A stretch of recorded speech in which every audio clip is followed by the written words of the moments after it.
Welcome back. We established that using a shared boolean flag with polling is the simplest method for inter-thread communication. In this lecture, we will implement this pattern to control the shutdown of a long-running worker thread from the main thread. 1. Defining the flag and the worker task. We define stop_flag and, importantly, a flag lock. Even for a simple boolean, it is best practice to protect it with a lock to avoid race conditions if two threads try to modify it simultaneously.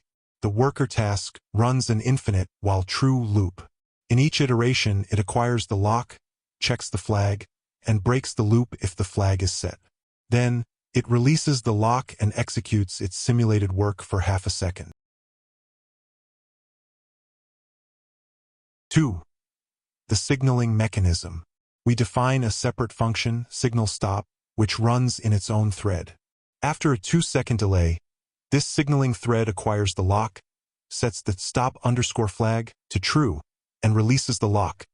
The next time the worker task thread checks the flag, it will see the change, exit its loop, and terminate gracefully. 3. Launching and observing shutdown.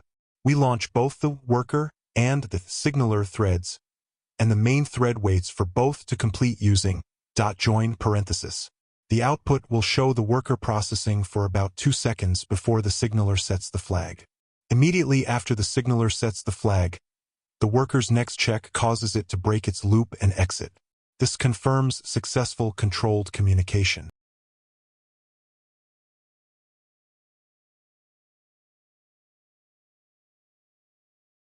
To summarize, the boolean flag works, but the polling wastes CPU resources.